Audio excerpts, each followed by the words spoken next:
Meeting, but before we start the meeting, I'll ask Gary to open up with the opening prayer. Thank you, Worship Lord. We ask your guidance in our deliberations so that the decisions we take enrich the lives of the communities we serve and enhance the environment we administer. Amen. Amen. Okay. Well, as I say, welcome everyone. Mike, can you hear us all right? You're looking pretty relaxed. Okay. I hope I can see you indicate if you want to say anything, Mike. We've got a full house, no apologies this morning. So there's no reason for apologies. So disclosure of any members' interests. Do we have any? No. Thank you. Any late items? No. No late items. Thank you very much. Confirmation of the order of the meeting, as is, I presume. I haven't heard anyone want to change those. Marcus and Claire. All those in favour? Contrary? Carried. Item 5, councillor update on attendances. Andrew, you all right? Thank you, Your Worship. Just very briefly, along with all other councils, I guess I attended a bunch of LTP activations. And yeah, I guess I just congratulate our comms team on the job they've done for, there was lots of engagement, and I'm sure we're going to have lots to deliberate over, so thanks. Phil. Yep, thank you. Yep, like Andrew, yeah, attended the long-term plan presentation with Grey Power and the Community Board. Also attended a health forum, a DHB health forum at Cambridge Community House. Attended the Safer Community Trust monthly meeting at the speed dating, which I think a lot of us went to Good Union, which was really great, good fun. Louise Upson hosted Michael Woodhouse, who's the Shadow Transport Manager, or Minister, sorry, to Cambridge. So he also had a meeting with the Chamber, which also attended. Cambridge Tree Trust monthly meeting, Business Awards, that was a great success. I thought there was a really great turnout by everybody. And was there on behalf of the council, but also as chairman of Destination Cambridge, because we were sponsors, and awarded a prize for that. Also, there was the Chamber LTP we presented, and the BNZ one on the street last week. That was really great. There was a lot of people there, and good positivity on the whole. So yeah, it's really good. Thanks, Phil. Yep. Yeah, thank you, Mayor Jim. Yeah, I also attended a lot of LTP, the Rotary Cambridge, Grey Power, Cambridge Community Board. I thought the concept of the speed dating at the Good George was really fun, and a great way of having a casual consultation there. I also did the Lake Te Kutu walk around, which was attended by quite a number of local residents, and again, I really enjoyed that, a different kind of constituency that we're getting out to there. Chamber of Commerce, I thought was interesting. Some good points raised by the kind folk that we gathered there. I went also to Louise's session with the Shadow Minister Woodhouse of Transport. That was an opportunity to have some input into, again, the concerns that we have around in the Cambridge area. I came across to the Rangiawhio commemorations and took the coach tour as well around the points of interest, and I thoroughly enjoyed that, and it certainly expanded my knowledge of what's in Waipa. And the opportunity there as well was to sit next to, again, the Shadow Minister of Health, Shane Retty, which was a good opportunity. And Claire, thank you very much for that. It was great. Anzac Day in Cambridge, I went to the dawn ceremony and to the civic ceremony. And to my mind, it was as big as probably it's ever been, and was a great gathered crowd, both for the dawn service and for the commemoration. So quite a busy week, really, last week. Thank you. That was all. Yeah. And Thanks, Roger. Marcus? No. Suze? I attended the Agricovery one-stop shop event, which finally, after 3 efforts to get off the ground, was run a few weeks back in Cambridge. Very, very well patronised. We had 46 very excited and happy growers and farmers able to offload crap that had been sitting in their sheds forever. So they, yeah, really good buy-in by the rural community in that space. So like I keep saying, we provide people with these events. They will continue to be used and patronised and go from strength to strength.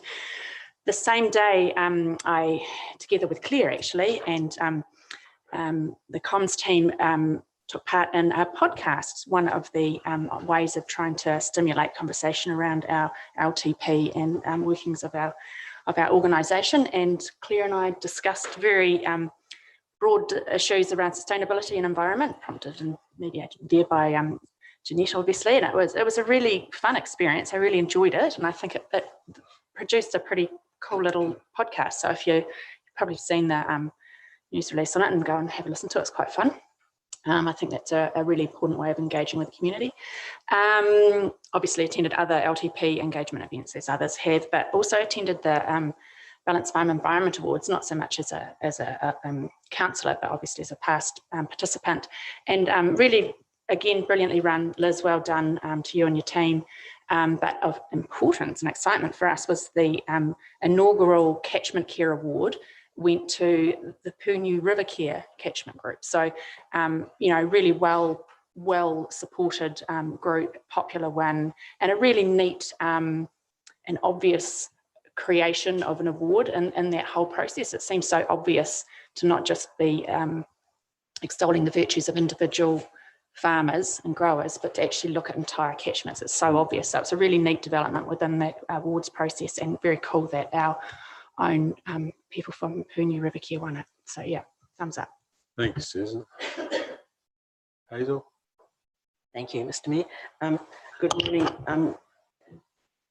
I attended the Kihi Domain monthly meeting, and it was really interesting. They've got a new chairman, and again, looking at what should they put into the submission into the long-term plan, just as everybody in Kihi is looking to what can they put into the long-term plan.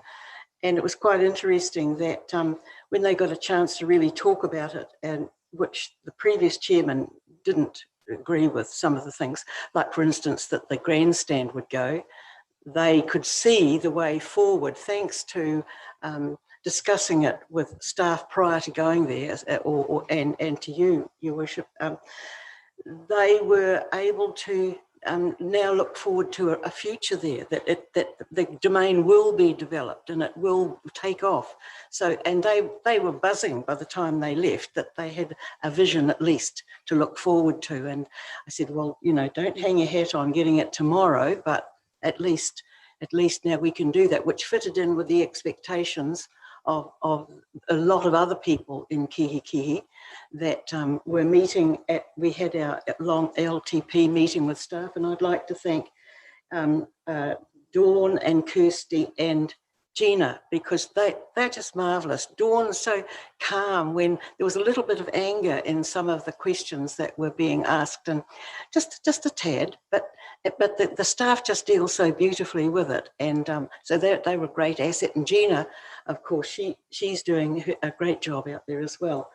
So I also attended the police house meeting, restoration group, and they're getting on with things. I think there's a sort of a really quite stirring in Kihi right throughout it of an energy that's come back again. It was just lovely to have Peter back chairing our meetings again. I think that's what it was. We had gone a little bit unfunctional, but certainly. And then yesterday attending the Anzac parade.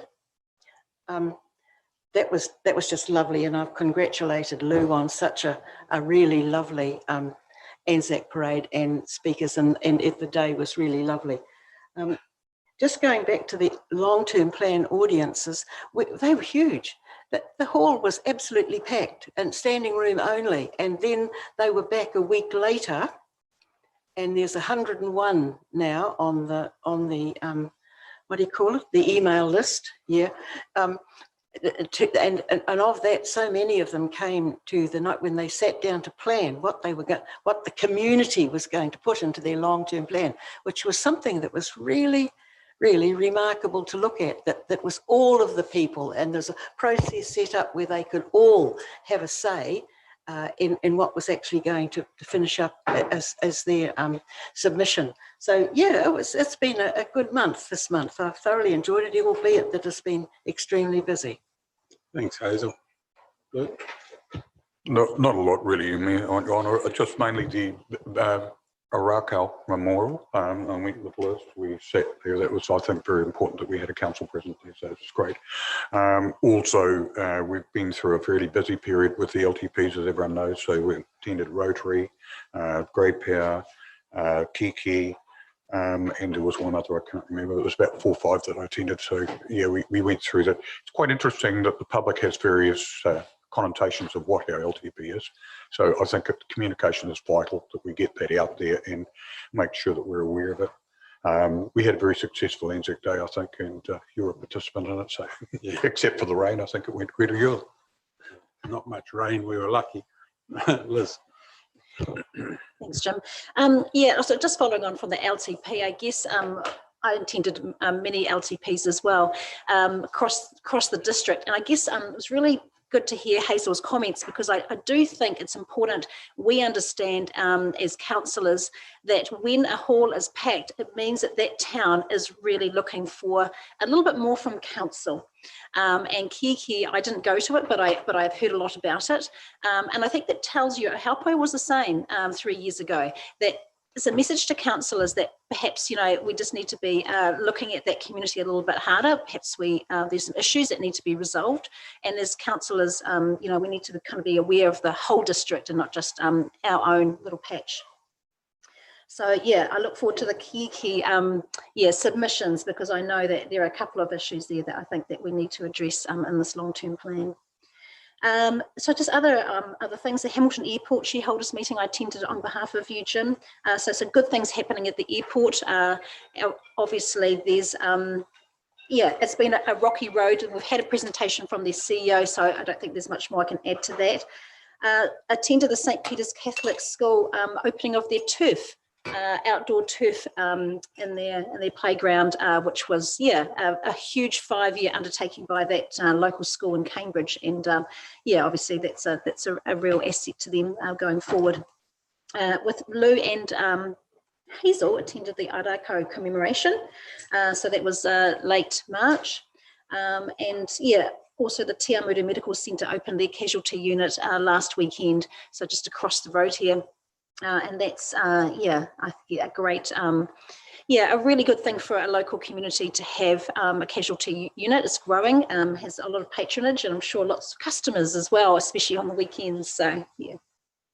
Lastly, just the business awards. Attended with many of you at Mystery Creek, a very excellent event showcasing our local businesses and the importance, I think, of us supporting those awards going forward as well.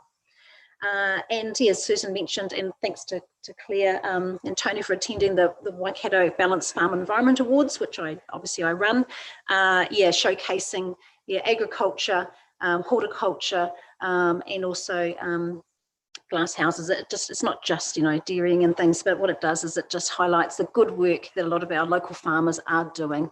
And of course, Puny River Care receiving the inaugural River Care Award, Catchment Award, was pretty special, actually, really, really special for Shannon and his team to be recognised in the way that they have been. So yeah, that's it for me. Thanks. Thanks, Liz. So yeah, I've had a busy month as well, and a lot of the things I've attended have already been mentioned. But I also attended the Buddhist New Year celebrations at the Rukahia Centre, which was a lovely occasion, and a number of LTP consultations like the 5 Stays at Pirongia, which was really well attended actually, I thought. Ahopo, the speed dating event in Cambridge, and again, echo the comments made by people, you know, it was a little bit different, but I thought it was a really great atmosphere, and hopefully we can build on that and yeah, make them bigger events in the future. And also the Te Awamutu Community Board. I thought the Farm Environment Awards was a great evening, and I was so impressed with all the finalists. Yeah, just amazing, really, all the work that's going in, and the dedication and like real commitment, I think, to improving environmental outcomes. So congratulations to everyone involved in there. And I also participated in the Rangiawhia commemorations on the weekend. Like there were 3 large coaches. Yeah, so the attendance was pretty strong, and the ages involved were also right across the spectrum. Yeah, older people, but a lot of young people there as well. And I think the organisers have done a magnificent job actually of showcasing, yeah, their case, I think, for Rangiawhia, but also fostering that connection of Apikura back into their rohi, which I think is really important to them. There was a day of blessing here in Tuamutu for the local area and the wider district. It was a nice occasion. And at the Pirongia Community Association meeting last week, we had Sally Fraser, the Waste Minimisation Officer, coming and presenting, because waste, yeah, is a critical issue in Pirongia at the moment with the loss of one of the Enviro Waste bag drop-off points. We also had David from Enviro Waste and Carl Tutty as well on compliance, and I think all of them spoke incredibly well. Like, you know, there are obviously some unhappy people in the audience, but they really dealt with all the issues very well. And I think Sally's going to follow up with some more workshops or something to sort of get some great initiatives underway in the community, which is really great. The Anzac Dawn service held in Pirongia had a phenomenal attendance again, led by Alan Livingston, and I think John Wood was the main organiser of it. And wonderful to see Colin Murray, who's a 99-year-old veteran who lives at Nutunui, yeah, who read the ode out. Yeah, and I also participated in the Waikato Regional Climate Action Forum on Friday. So that's just a group of councillors who are interested in climate action issues. Yeah, just hearing what others are doing and all that sort of thing, sort of a support group. It's good. And just mentioning the podcast for the LTP consultation that I did with Susan. Yeah, I thought like that's something that I hadn't done before, and I take my hat off to people like Charlotte and Jeanette for saying, yeah, we can do this and it's going to be great. And I think it'll be interesting to see just what sort of engagement we get through it. But, you know, I'm told that podcasts are a great way to reach a demographic that might not otherwise be interested in our communication. So I'm looking forward to seeing how that goes. Yeah. Thanks, Claire. Thank you, Bishop. I'll keep mine short after Claire's busy life. I attended the monthly ComSafe Trust meeting, and when I first got on it as council representative quite a long time ago, it wasn't really a pleasurable thing to be part of, but I can actually say now that it's been turned around, not due to me, but due to a more professional attitude. I think we've now got more resources available, new trustees, and just a different way of thinking. So, and that's made a big difference to how a trust works, you know, especially around the community. CCTV trains gaining momentum. There's a few issues with the police where they wanted these cameras, and it's usually from 10 p.m. to 2 in the morning. So there's security issues and lights and the safety of whoever's monitoring those, but we're working through that with the police.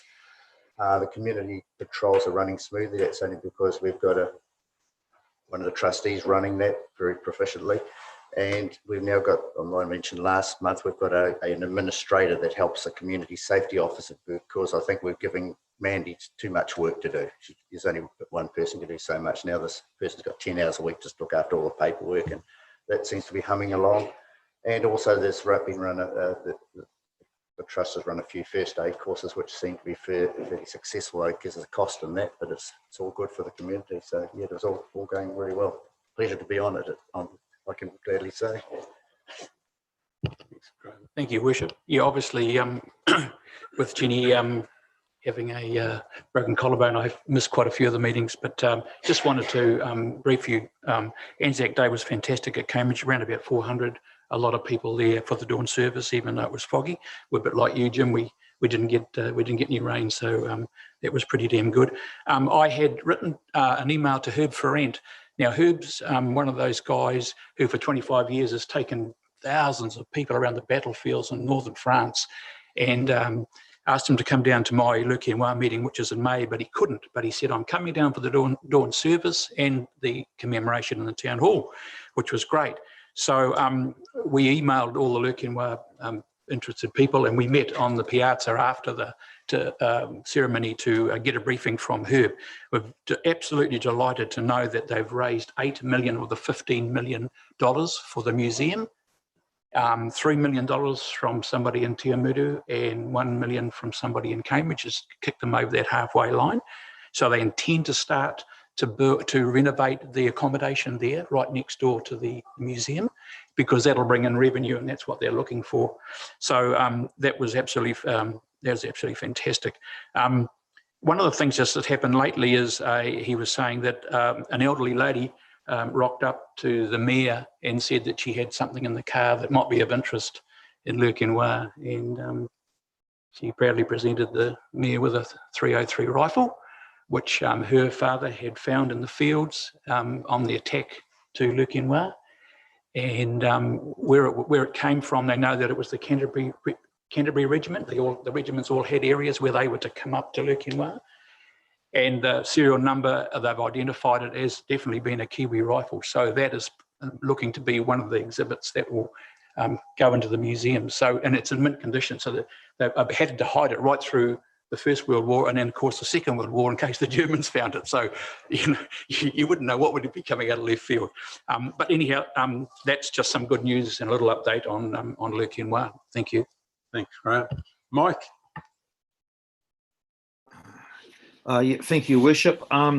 Yeah, as mentioned, this to me, attended a few LTP meetings at the Good Union. As Roger said, I thought the concept was really good. Probably a shame a few more people couldn't come along, but the concept was absolutely amazing. And again, at the Chamber and Grey Power, the Community Board, and that little drop-in session at the Council building in Cambridge. And off the back of that, and there was a couple other councillors there also, a meeting with the Fire Brigade with regard to their concerns around some of the Streets for People stuff.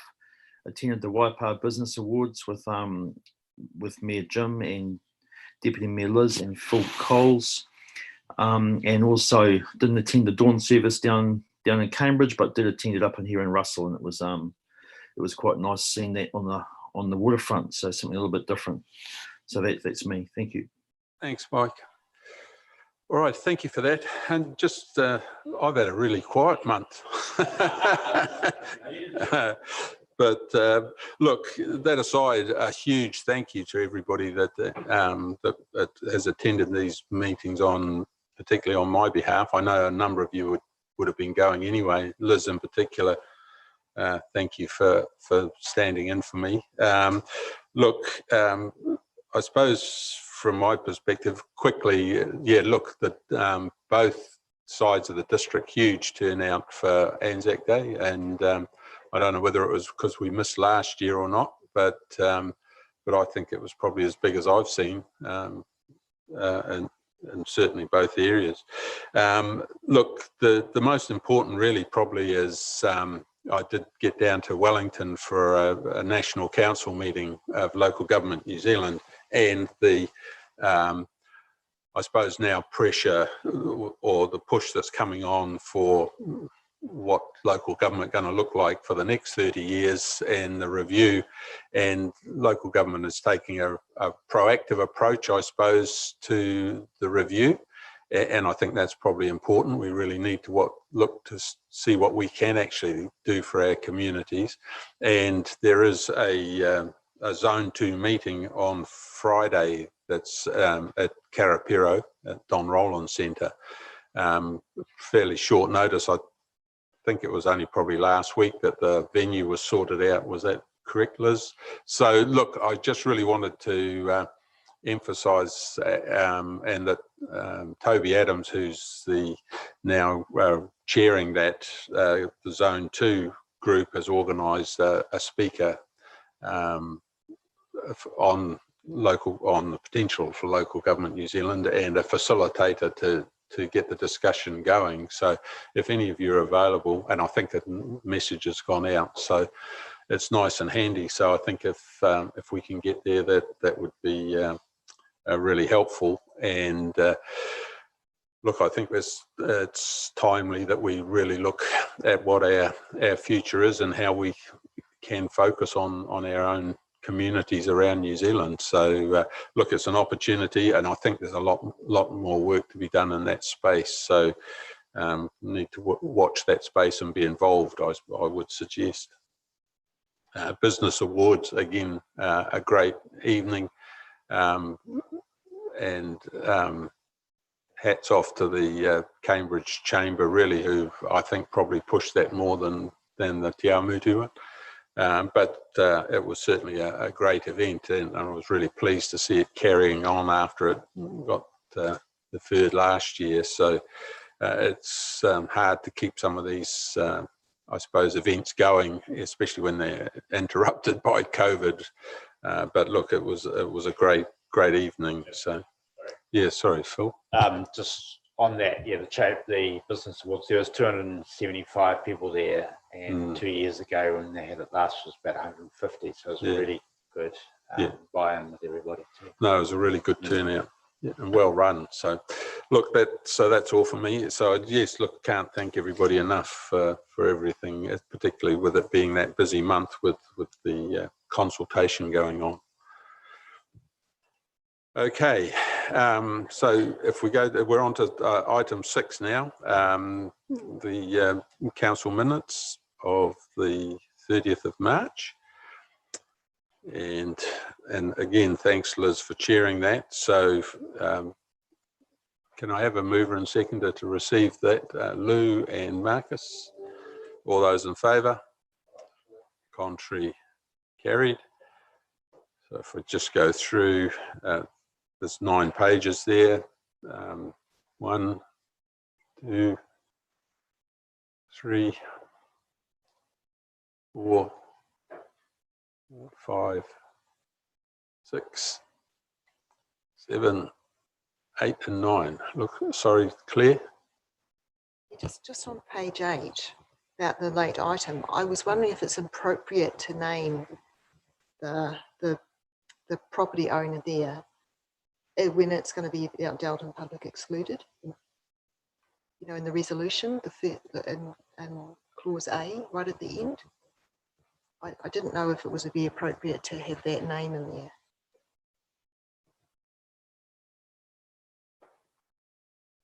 Here is it.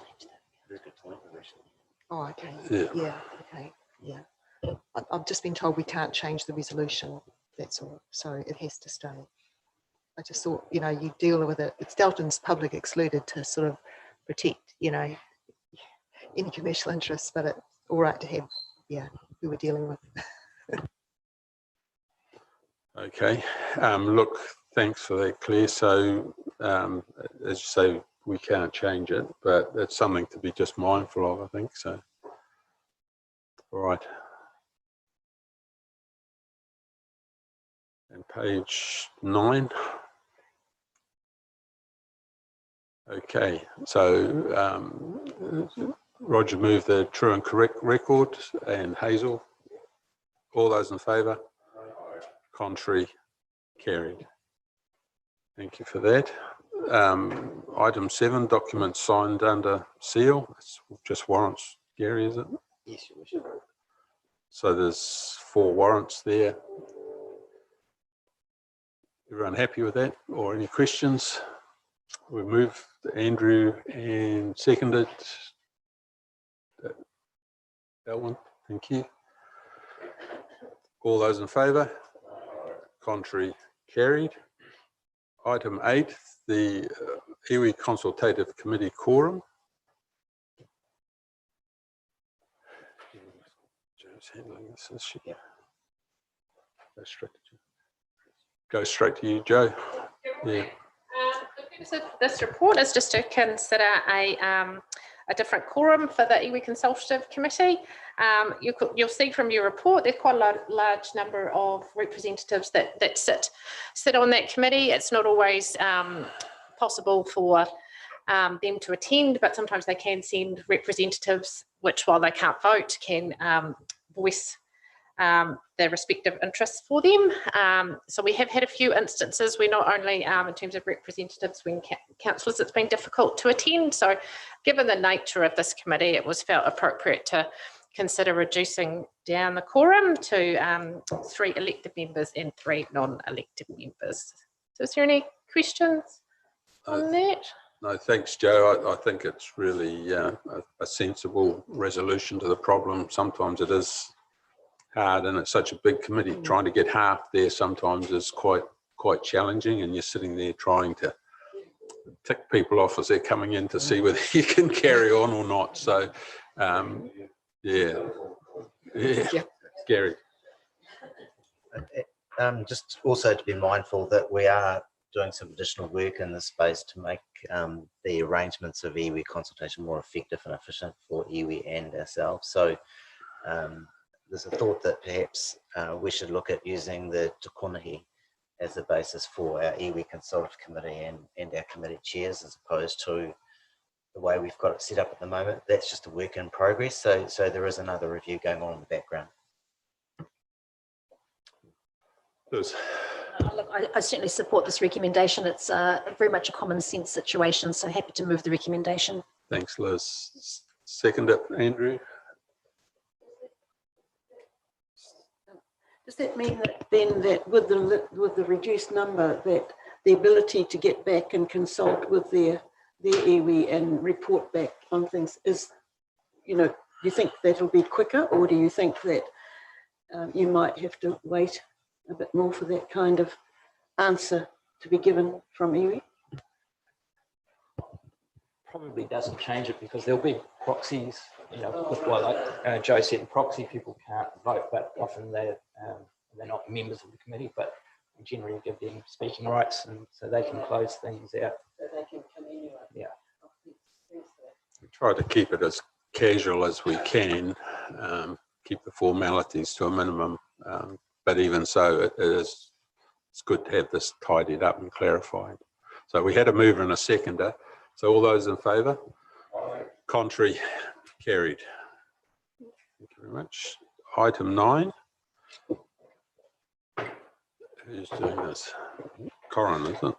Yeah. Oh, yeah. You want to say anything on this? No, it's fairly self-explanatory. It's Yeah. straightforward. Okay, we'll go straight to Corin and Gary. Who's leading this off? Lead it out. All right, Your Worship, Councillors, kia ora koutou, karangiringiri. So just submitting my report for a proposal to gift a council vehicle to Blue Light. Take it as read, and happy to take any questions on that. Thanks very much. Look, this was an issue that has been raised with me, and it is so important to get particularly young people with driver's licenses. And when you hear stories about them turning up to sit their tests and they haven't got a car with a registration or a warrant on it, and they're missing out on getting their licenses, or they're not going for one just because they haven't got the license, and the opportunity possibly to give some training in the vehicle, I thought it was a great idea. So look, for the amount of money that we're talking about, I think it's fantastic. I suspect that it might not be the only vehicle we could ask for.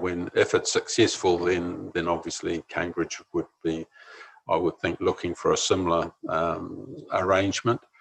And in the meantime, we just need, from a council point of view, I think, to be pushing to try and get testing done back in our community as much as we can. And so far, we're coming up against a brick wall, but sooner or later, with any luck, and you never know, it might be something that councils can pick up as the future of local government and do it ourselves rather than rely on the central government, because it's an absolute nightmare for a lot of people at the moment. So look, I fully support this. So, but anyway, any other comments, Phil and Roger?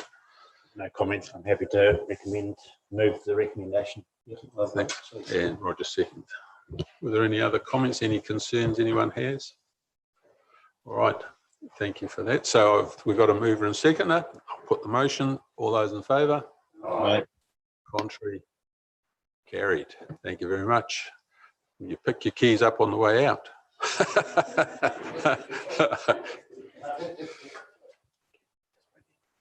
Oh, okay, thanks.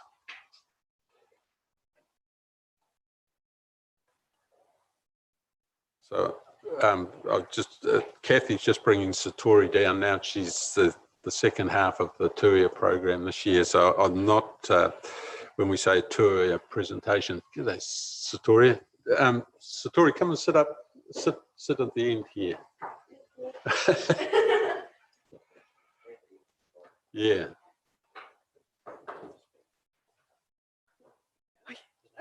That's no chat. Look, this is a great pleasure for me to welcome Satori along this morning and just give her an opportunity just to give a little bit of her background. But this year I've got two outstanding young Maori as part of the Tuia program, and I think most councillors, and I think you'd back it up, Satori, there's not many around that have taken on two into the program. But look, it's a great opportunity for council to encourage particularly young Maori to take up leadership roles and become involved in politics. And I can't speak highly enough of the calibre of the two young ladies that have put their hand up to volunteer for this. So look, it's a really warm welcome. Satori is about to go to a second program down in Dunedin in the next few days, really, isn't it? 2 weeks. So, 2 weeks, is it? So look, just hand over to you, Satori, just to give a little bit of introduction to yourself. Satori is an ex-Cambridge High School student, so a local, and although comes from the East Coast, I think originally, family-wise, anyway. But anyway, Satori, hand over to you, and then we'll break for morning tea, and please stay and meet some of the councillors a bit more personally. Awesome, thank you. Is it all right if I don't use the microphone because it kind of freaks me out? Yeah, okay. Awesome, thank you. So, tēnā koutou katoa.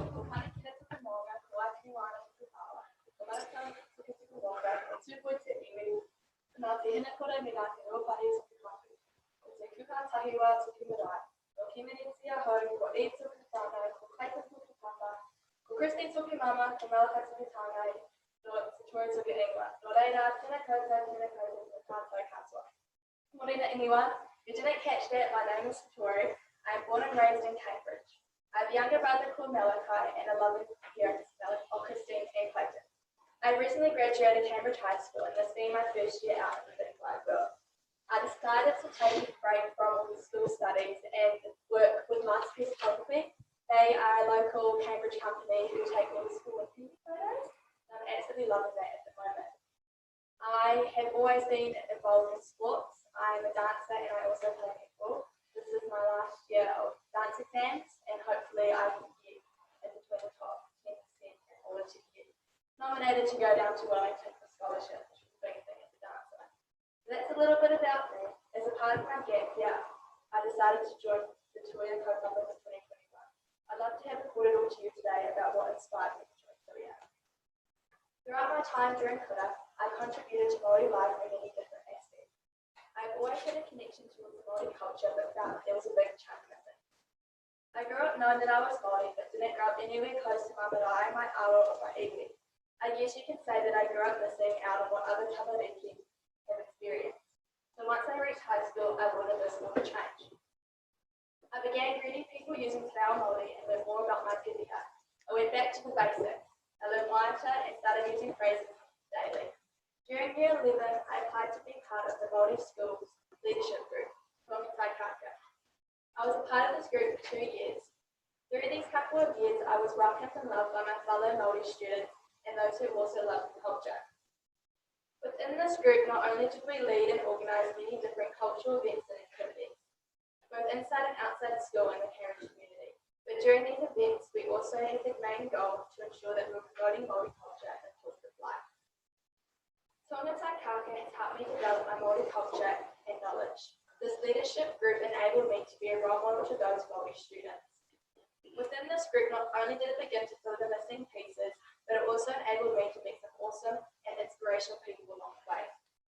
My experiences in contributing to Māori life led me into the direction of gaining a few leadership roles last year. These being a Māori student who sat on the Cambridge High School Student Executive, a house prefect of one of the new whares, or a tune, and a co-chairperson of Tōngatai Kāka. During one of the Tōngatai Kāka events, I asked Metakata to come in and give a kōrero to the younger tamariki at whānau about her experiences during high school and what life has been like outside. And wow, what a beautiful kōrero that was. After the evening had come to a close, Tōngatai Kāka was having their debrief.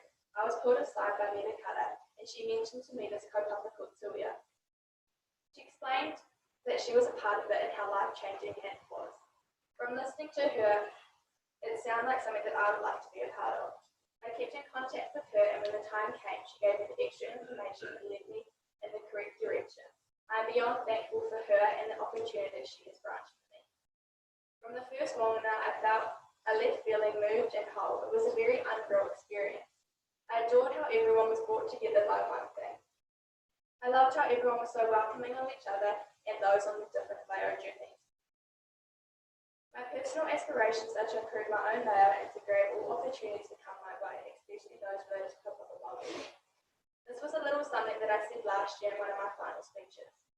I am proud to say that I have now learned karakias, common waitas, basic phrases, kuku and numbers. I have also downloaded a few reo apps, games, and even begun with whakirongo to wangana or Aotearoa podcast to help with the process. Lastly, I have been diving deeper into the Māori past by learning some important history.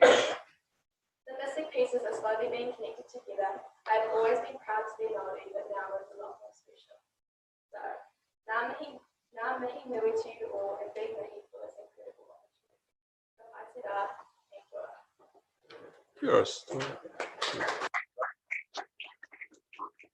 And Satori's been telling me she's also interested in events management, Liz. So,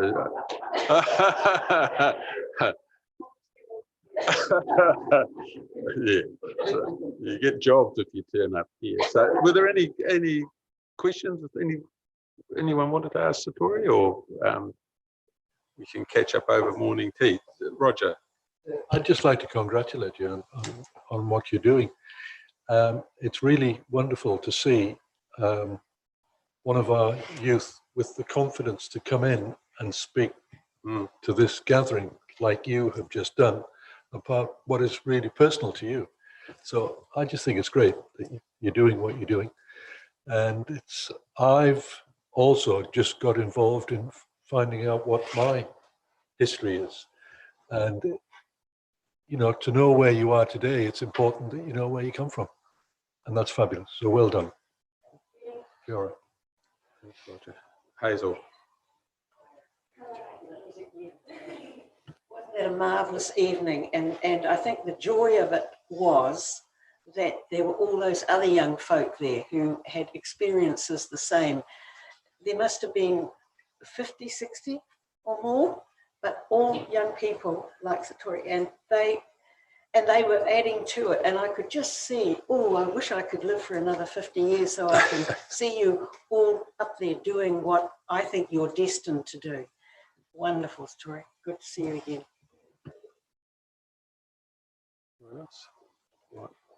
Hey, listen, thanks, Satori. And look, I think New Zealand's in good stead with young people of your calibre around. So I think it's just absolutely fantastic. And yeah, I hope you enjoy the 12 months. But apart from that,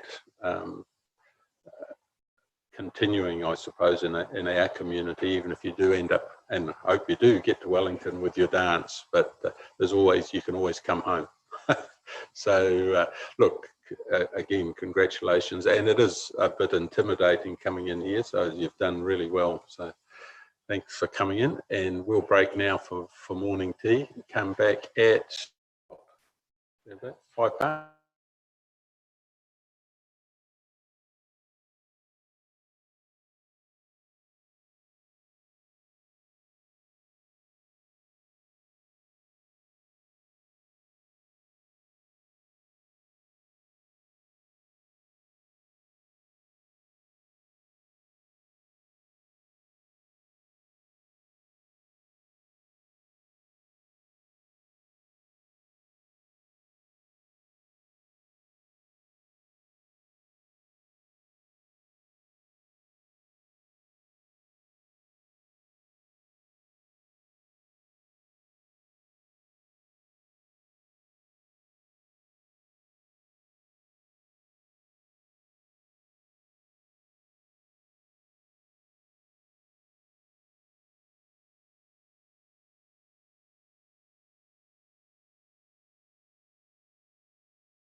Okay, we'll reconvene the meeting. Oh, there it is. Hiding in the wings. Okay, we're on to item 10, the water care Waikato River water take submission. Robin, do you want to comment first?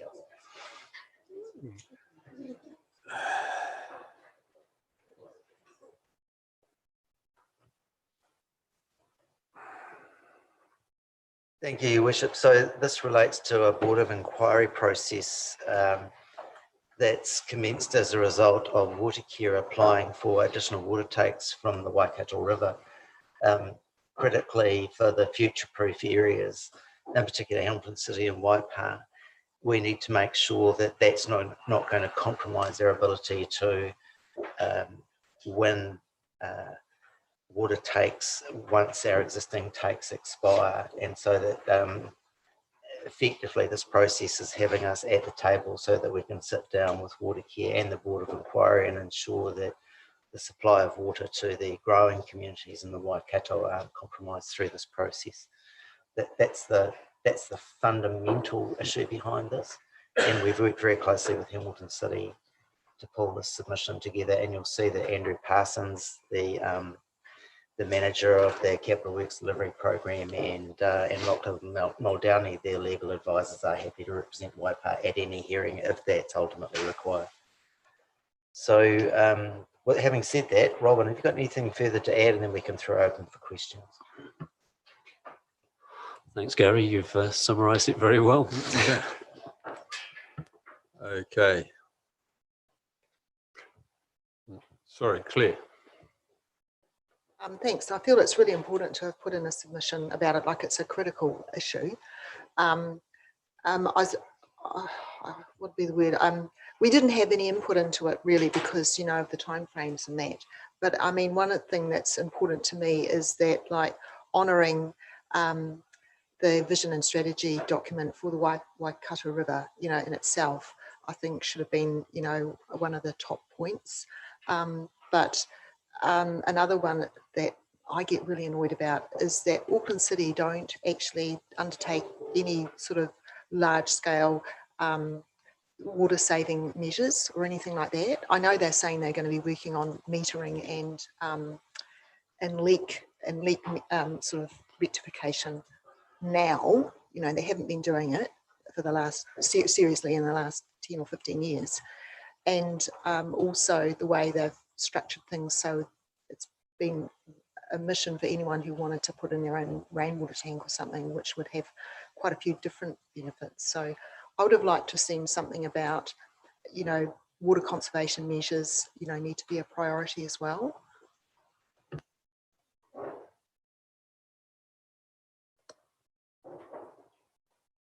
Robin, is that covered off in the submission?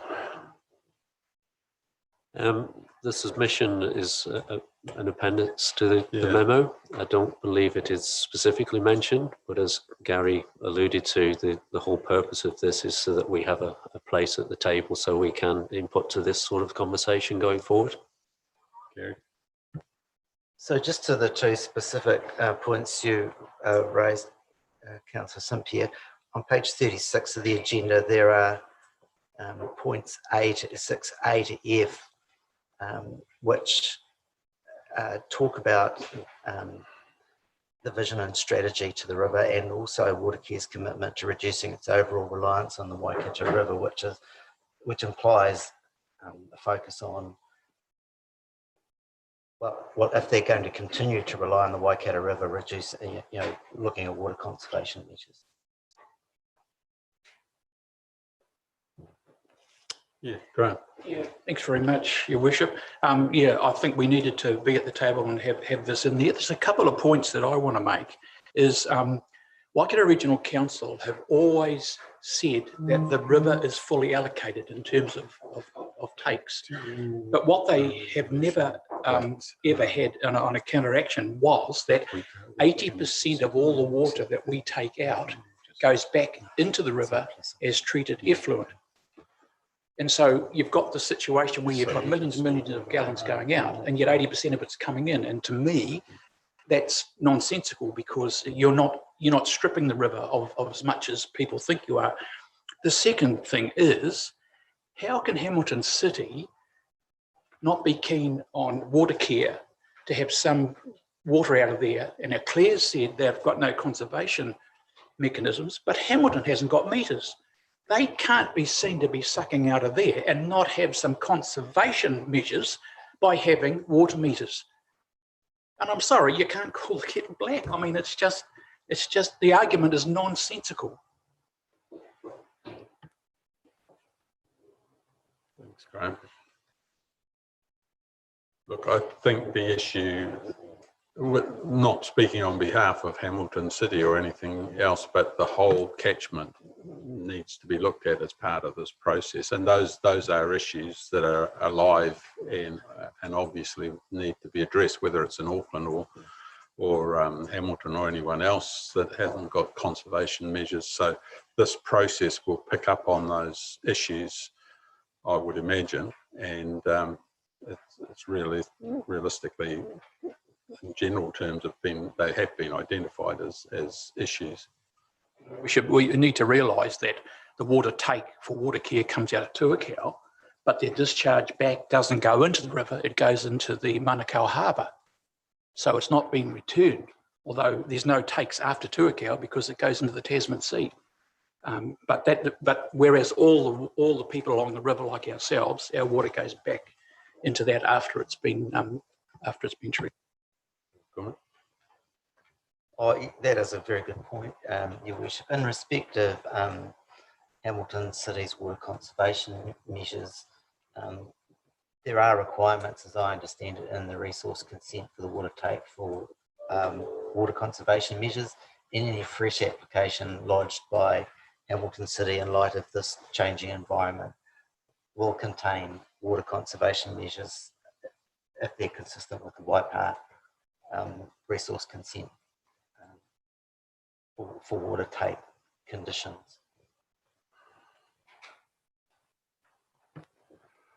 Whether that extends to water meters will be a discussion that Hamilton City will have with the Regional Council at the time.